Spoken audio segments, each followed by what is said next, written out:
சட்டம் மாறி வந்து மண்ணை முட்டும் காலில் சூழ்ந்து கைகள் தட்டும் வாழியவே தென்னவராட்சி திசைகள் எட்டும் நம்மவராற்றல் விண்ணை முட்டும் எட்டு திக்கும் முரசு கொட்டும் வாழியவே. என் இதய பீடத்தில் சிம்மாசனம் அமைத்து அதில் உன்னை ராணியாக கொலு வைத்து விடுகிறேன். இனி எங்கும் வாருணி, எதிலும் வாருணி, என்றும் வாருணி. ஏன் இப்படியெல்லாம் பிதற்றுகின்றீர்கள்? பிதற்றவில்லை, என் உள்ளத்து உணர்ச்சிகளை உன் முன்னால் கொட்டுகிறேன். நீயும் எத்தனை நாட்களுக்குத்தான் பணிப்பெண்ணாகவே காலத்தை கழிக்கப் போகிறாய்? சாமுதிரிகா லட்சணங்கள் அனைத்தும் ஒருங்கே அமைய பெற்ற உன் முக லட்சணங்களுக்கு நீ இருக்க வேண்டிய இடம் இது அல்ல. சேர நாட்டு இளவரசி பரிவாதினி பிறந்த நாள் விழா முடியட்டும். உன்னை நான் எங்கள் விதர்ப்ப நாட்டுக்கு அழைத்து சென்று உன்னை எங்கள் நாட்டு இளவரசியாக அமர வைக்கிறேன். என்னை தொந்தரவு செய்யாதீர்கள். தயவு செய்து இங்கிருந்து போய்விடுங்கள். வருங்கால விதர்ப்ப நாட்டு இளவரசி அவர்களே, எதற்காக எங்கள் இளவரசியை வெறுக்கிறீர்கள்? எங்கள் விதர்ப்ப நாட்டில் கன்னி பெண்கள் பல பேர் எங்கள் இளவரசருக்காக தவம் இருக்கிறார்கள். ஆனால் எங்கள் இளவரசர் தான் தவத்தை கலைக்க மாட்டேன் என்கிறார். ஏனடா? நீங்கள் கொஞ்சம் அமைதியாக இருக்கிறீர்களா? பார்த்தாயா, இதற்கு தான் கூட வராதே என்று கூறினேன். நீ பேசியது வாருணிக்கு பிடிக்கவில்லை, நான் பேசினால் தான் பிடிக்கும். வா வாருணி, நாம் அப்படி சென்று ஆயாசமாக பேசுவோம். தயவு செய்து இங்கிருந்து போய்விடுங்கள். நீ என் காதலை ஏற்றுக்கொள்கிறேன் என்று சொல், நான் போகிறேன். இல்லை என்றால் நான் போக மாட்டேன். சரி, நான் போகிறேன். இடைவெளி. எனக்கு வழி விடுங்கள். எனக்கு பதில் சொல்லாமல் உன்னை எப்படி நான் போக விடுவேன் வாருணி? எத்தனையோ இளம் பெண்கள் இந்த மேருமந்திரனை சுற்றி சுற்றி வந்தாலும் இந்த மேருமந்திரன் சுற்றி வருவது உன்னை மட்டும் தானே.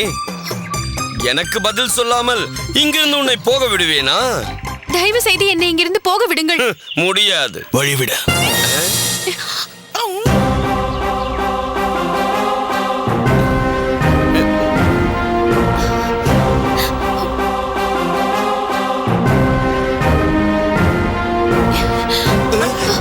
எதற்கடா அவளை இந்த பக்கம் விட்டாய்? இளவரசே, இங்கிருந்து செல்லுங்கள். இது பெண்கள் நடமாடும் பிரத்யேகமான அந்தப்புறம். இங்கு ஆண்களின் நடமாட்டத்திற்கு அனுமதி இல்லை. பார்த்தாயாடா, இங்கு ஆண்கள் எல்லாம் நடமாடக்கூடாதாம். ஆனால் இவர் மட்டும் உள்ளே வந்து செல்வாராம். நான் முதியவன். அது மட்டும் இல்லாமல் இங்கு என்னை வரவழைத்ததே நீங்கள் தானே? எது? தாங்களாகவே வந்துவிட்டு நான் வரவழைத்தேன் என்று பழி என் மீது போடுகிறீர்களா? நான் இப்பொழுது உங்களை வரவழைத்தேன். நீங்களாக என்னை வரவழைக்கவில்லை. நீங்கள் இவரிடம் நடந்து கொண்ட முறை என்னை இங்கு வரவழைத்து விட்டது. என்னை போக சொல்ல நீ யார்? இங்குள்ள சேர நாட்டு வீரர்களுக்கு சிலம்பு பயிற்சி கொடுப்பவன்.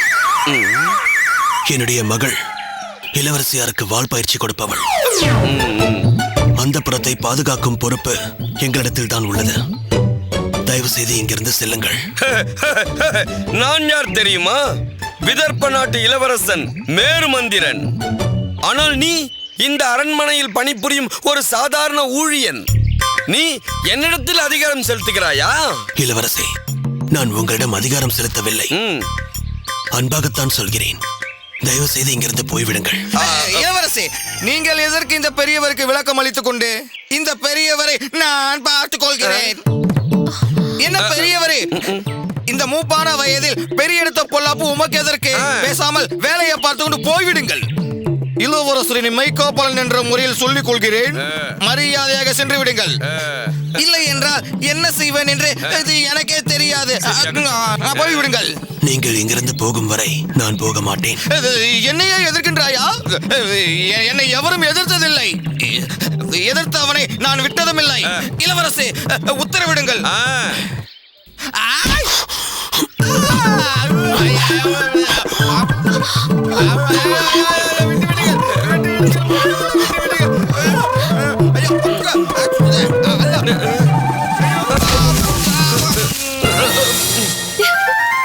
என்ன? புதருக்குள் புதைந்து விட்டான். அப்பாடா, ஒரு பிரச்சனை தீர்ந்து விட்டது.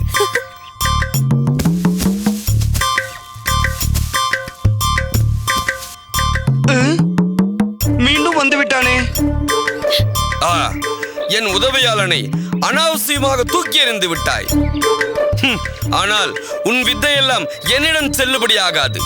நான் வர்மக்கலை, யோகக்கலை, சாகச கலை என அஷ்டம கலைகள் அனைத்தையும் ஒட்டுமொத்தமாக கற்று வைத்திருக்கிறேன். அதிலிருந்து ஒரு கலையை இப்போது காட்டுகிறேன். தாங்குகிறாயா என்று பார்ப்போம்.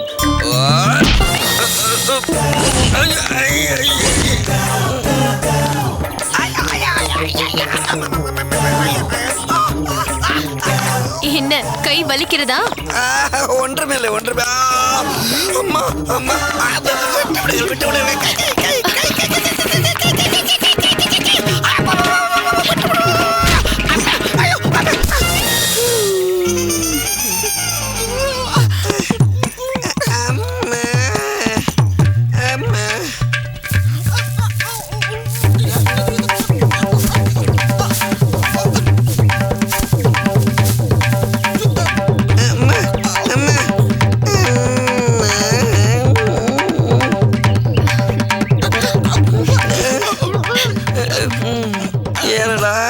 இப்போதாவது செல்கிறீர்களா இல்லையா? பெரியவரே, நெருப்பை உரசி விட்டீர்கள். அது இப்பொழுது கொழுந்து விட்டு எரிந்து கொண்டிருக்கிறது. நீங்கள் அடி வாங்கியதை சொல்கிறீர்களா? அறிவு கெட்டவனே, நீ மட்டும் என்ன திருப்பி அடித்தாயா? மண்ணுக்குள் புதைந்து விட்டு பேச்சு வேறு. கொன்று விடுவேன். இருந்தாலும் முதியவராக நீங்கள் இருப்பதால் உங்களை நான் மன்னித்து விடுகிறேன். இல்லை என்றால் பேச்சு பேச்சாக இருக்க வேண்டும். நமது நடுவே இந்த இடைவெளி இருப்பது நல்லது. வாருணி, நம் காதலுக்கு இடையூறாக இது போன்ற எத்தனை இடையூறுகள் வந்தாலும் நீ மட்டும் கலங்க கூடாது. நான் தாங்க வேண்டும். நான் தாங்க மாட்டேன். உன் மனதை எக்காரணம் கொண்டும் நீ தளரவிடக் கூடாது. நம் காதலுக்கு எத்தனை தடைகள் வந்தாலும் அனைத்திற்கும் உதை வாங்கி கொண்டு அனைத்தையும் உடைத்து கொண்டு நான் வந்து உன்னை காப்பாற்றுவேன். தர்மம் தலை காக்கும். என் காதல் உன்னை காக்கும். இதற்கு மேல் இருந்தால் நம்ம யாரும் காக்க மாட்டார்கள். அறிவு கட்டவனே, போட்டு கொடுக்கிறாயா? நான் வருகிறேன் வாருணி. இந்த வயதில் என்ன உடற்கட்டு, என்ன பலம். பிடித்துக் கொள்ளடா கையை.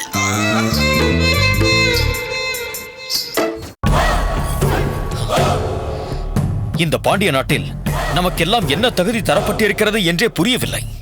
நாமெல்லாம் எதற்காக இங்கு அவரவருக்கென ஒரு பதவியில் அமர்ந்திருக்கிறோம் என்பதே தெரியவில்லை. நீ சொல்வதும் உண்மைதான். நாம் ஒவ்வொருவரும் ஒவ்வொரு பொறுப்பில் இருக்கிறோம். நான் இந்த நாட்டின் பிரதம சேனாதிபதி, நீயோ படைத்தலைவன்.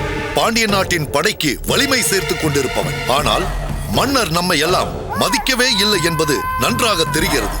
அதேதான், ஆலோசனை கூட்டம் என்று அவையை கூட்டுகிறாரே தவிர அதில் நமது ஆலோசனை எதையும் அவர் கேட்பதே இல்லை.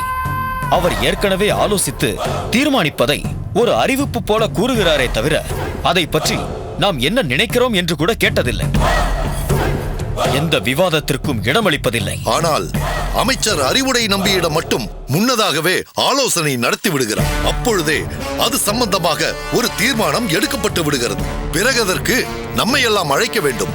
அவையை கூட்டுகிறேன், ஆலோசனை நடத்துகிறேன் என்ற கண் துடைப்பெல்லாம் எதற்கு? இனி நாம் இதை பற்றியெல்லாம் பேசி என்ன நடக்கப் போகிறது? அரசர் தான் அமைச்சரை கொண்டே ரோமாபுரி தூதுவனை அழைக்கப் போவதை பற்றி தெளிவாக கூறிவிட்டார். அவனுக்கு துணையாக ஒரு பாதுகாவலனை நியமிக்கப் போவதாகவும் அறிவித்து விட்டாரே. நான் யார்? இளவரசர் இளம்வழுதிக்கு சமமாக இந்த அரண்மனையில் வளர்ந்தவன். மாமன்னரின் தமக்கையாரின் மகன். இந்த பாண்டிய நாட்டிற்கு பல வீரர்களை உருவாக்கி தந்த வீரபாகுவின் மகன். எனக்கில்லாத உரிமையா? நான் தான் அந்த தூதுவனுக்கு பாதுகாவலனாக நியமிக்கப்பட போகிறவன். நீ வருகின்ற ரோமாபுரி தூதுவனை பாதுகாக்கப் போகிறாயா? முதலில் உன்னை நீ பாதுகாத்துக் கொள்ள முடியுமா? அவ்வளவு பெரிய பொறுப்பை ஏற்றுக்கொள்ளும் அளவிற்கு உனக்கு என்ன தகுதி இருக்கிறது? நீ படை வீரர்களை உருவாக்கியவரின் மகன் என்றால் நான் பிரதம சேனாதிபதியின் மகன். நானே படை கொண்டு சென்று போர்களை நடத்தியவன். என் தந்தையிடம் முறையாக பயிற்சி பெற்றவன். மணிமாறா, என்னதான் நீ உன் தந்தையிடம் பயிற்சி பெற்றிருந்தாலும் ஆரம்ப காலத்தில் நீ பயிற்சி பெற்றது என் தந்தையிடம் என்பதை மறந்து விடாதே. உன் தந்தை உனக்கு பயிற்சி அளித்திருந்தால் என் தந்தை எனக்கு பயிற்சி அளித்திருக்க மாட்டாரா? ஒரு காலத்தில் என் தந்தை நம் நாட்டின் மாமன்னருக்கே பயிற்சி அளித்தவர் என்பதை மறந்து விடாதே. அந்த பழங்கதையெல்லாம் இப்போது ஏன் சொல்லிக் கொண்டிருக்கிறாய் மகேந்திரா? இப்போது அவர் பெருங்காயம் இருந்த பாண்டம், அவ்வளவுதான். இன்று பிரதம சேனாதிபதியாக பொறுப்பில் இருப்பவன் நான். என் மகன் ஒரு படைப்பிரிவின் தலைவனாக இருந்து படைகளை நடத்தி கொண்டிருப்பவன். ஆனால் நீ போர்க்களத்திற்கு போனதுண்டா? இல்லை போர் நடந்ததையாவது பார்த்ததுண்டா? எண்ணற்ற வீரர்களை பாண்டிய நாட்டிற்காக உருவாக்கிய என் தந்தையால் என்னை உருவாக்க முடியாதா? எனக்கு ஆயுத பயிற்சி அளித்திருக்க மாட்டாரா? அதை வெளிப்படுத்துவதற்குரிய சந்தர்ப்பத்தை மன்னர் இதுவரை அளிக்கவில்லை. இப்போது அளித்தால் நிச்சயம் நான் நிறைவேற்றி காட்டுவேன். நீ என்னதான் கற்றாலும் எனக்கு சமமாக உன்னால் ஒருபோதும் நிற்க முடியாது. ஏன் இந்த வீண் விவாதம்? இப்போதே பார்த்து விடலாமா யார் அதற்கு தகுதியானவன் என்று? பார்த்து விடலாம்.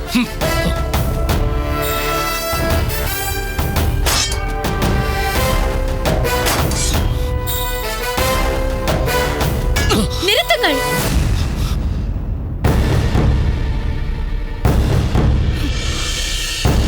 என்ன இது? ஏன் இப்படி செய்கிறீர்கள்? உங்களுக்குள் போரிட்டு திறமையை காட்டும் நேரமா இது? உங்கள் இருவருக்கும், ஏன் இங்குள்ள அனைவருக்கும் பெரும் அறைகூவலாக இருக்கும் ஒருவனுக்கு முன்னால் ஓங்க வேண்டிய வாட்கள் அல்லவா இவை? என்ன சொல்கிறாய்? உங்கள் இருவருக்கும் முன்னால் செழியன் என்ற ஒருவன் இருப்பதையே மறந்து விட்டீர்களா? மன்னர் அவனுக்குத்தான் அந்த ரோமாபுரி தூதுவனை பாதுகாக்கும் பொறுப்பை அளிப்பார் என்பது உங்களுக்கு தெரியாதா? கருங்குழலி கூறுவது உண்மைதான். செழியனுக்கு மன்னரிடம் உள்ள செல்வாக்கு, மன்னர் அவன் மீது வைத்துள்ள அன்பு, இவை இரண்டும் தான் மன்னர் அறிவுடை நம்பிக்கை கொடுக்கும் முக்கியத்துவத்திற்கு காரணம். அந்த செழியனை செல்லா காசாக்கிவிட்டால் மன்னரிடம் அறிவுடை நம்பியின் செல்வாக்கு குறைந்துவிடும். ஆமாம், அறிவுடை நம்பியின் ஆலோசனைப்படித்தான் பாண்டிய நாட்டில் எல்லாமே நடக்கிறது என்ற மாயையை முதலில் மாற்ற வேண்டும். செழியனை சிறகொடிந்த பறவையாக ஆக்கிவிட்டால் அறிவுடை நம்பிக்கை அவன் பக்கத்தில் உட்கார்ந்து புலம்பிக் கொண்டிருக்கத்தான் நேரம் சரியாக இருக்குமே தவிர அரசரை சந்திக்க கூட முடியாமல் போய்விடும். செழியனுக்கு செல்வாக்கே இல்லாமல் செய்ய வேண்டும். அவன் கைக்கு இந்த பதவி போய்விடாமல் பார்த்துக் கொள்ள வேண்டும்.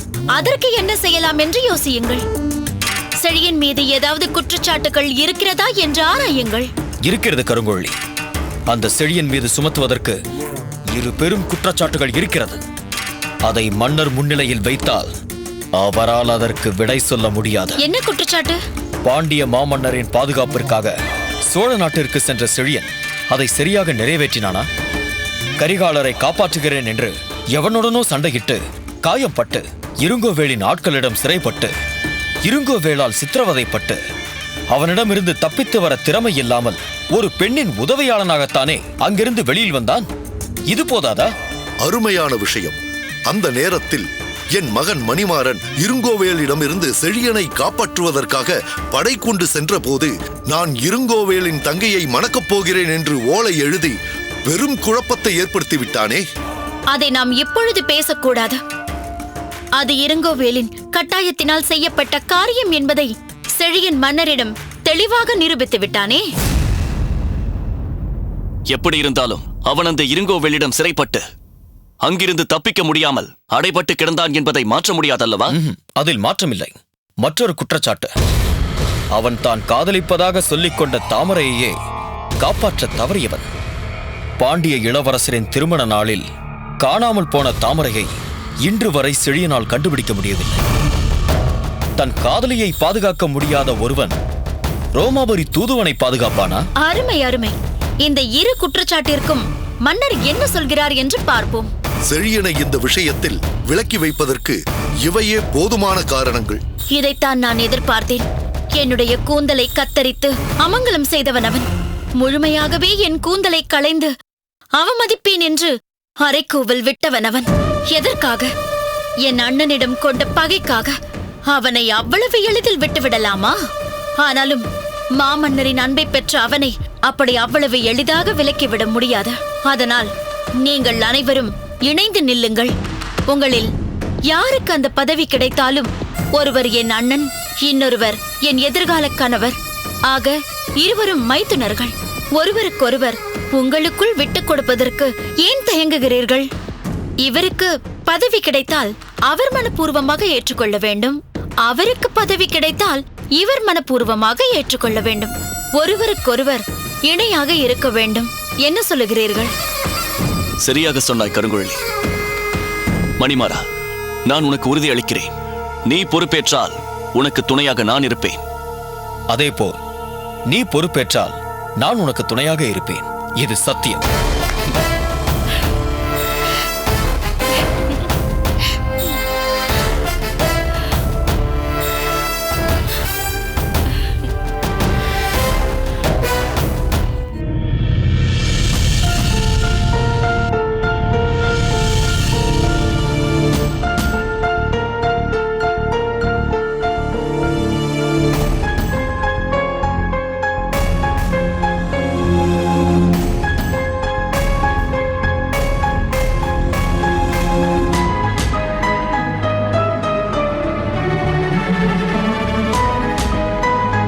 தாமரை.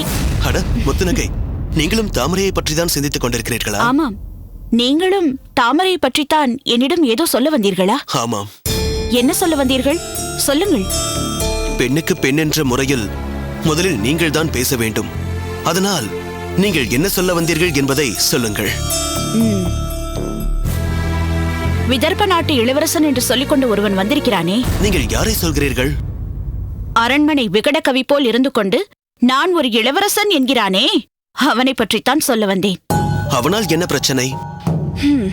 அவன் தாமரையிடம் நான் உன்னை விதர்ப்ப நாட்டு மகாராணியாக்குகிறேன் என்று நச்சரித்துக் கொண்டே இருக்கிறானாம்.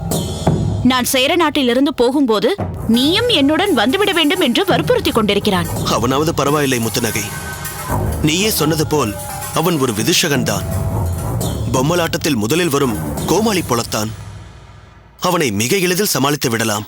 முரண்டு பிடித்தால் தூக்கி எறிந்து விடலாம். ஆனால் என்ன? இங்கு மாலவ நாட்டு இளவரசன் என்ற பெயரில் இடும்பன் வந்திருக்கிறான். அவன்தான் மிகப்பெரிய பிரச்சனையாக இருக்கிறான்.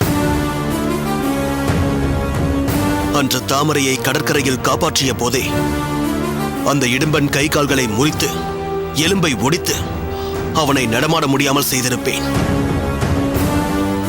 அன்று தாமரை அவனுக்காக பரிந்து பேசி விட்டுவிடும்படி சொன்னதால் ஏதும் செய்யாமல் அவனை விட்டுவிட்டேன். ஆனால் இனியும் அவனை விட்டு வைக்க கூடாது.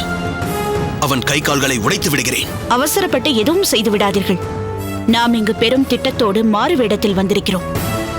அந்த திட்டம் நிறைவேறும் கட்டத்திற்கு வந்திருக்கிறோம். ஒரே ஒரு நாள்தான் பாண்டிய இளவரசர் வெளியில் நடமாடப் போகிறார். அதுவும் பரிவாதினியின் பிறந்தநாள் விழா என்பதற்காக. அதற்குள் நாம் அவரை இங்கிருந்து தப்பிக்க வைக்க வேண்டும். நீ சொல்வதும் சரிதான் முத்துநகை. என்ன, இவள் பெயர் முத்துநகையா? அருந்ததி என்றல்லவா என்று சொன்னாள். நமது ஒரே நோக்கம் பாண்டிய இளவரசரை தப்பிக்கச் செய்து நம்மோடு அவரை அழைத்து செல்வதுதான். நான் சோழ தளபதி பார்த்திபன் என்றோ, நீ சோழ புலவர் காரிக்கண்ணனாரின் மகள் முத்துநகை என்றோ யாருக்கும் தெரிந்துவிடக் கூடாது. அப்போதுதான் இளம் வழுதியையும் தாமரையையும் இங்கிருந்து சோழ நாட்டிற்கு அழைத்துச் செல்ல முடியும். முடியாது.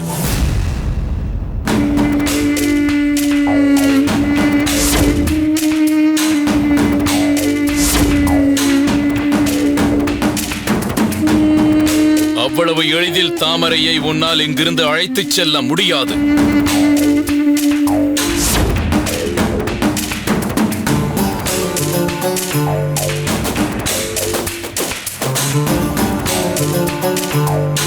பலே பலே, நான் தான் மாறுவேடம் போட்டுக்கொண்டு மாளவ நாட்டு இளவரசன் போல் நாடகமாடுகிறேன் என்று பார்த்தால் நீங்கள் எனக்கு மேல் மிகப்பெரிய நடிகராக இருக்கிறீர்களே. இந்த கிழட்டு தாடிக்குள் மறைந்திருப்பது சோழ நாட்டின் தளபதி பார்த்திபனா? அன்று உன் பெயர் என்னவென்று சொன்னாய்? அருந்ததி. அந்த தீயிற்குள் இருப்பது சோழ புலவரின் மகள் முத்துநகையா?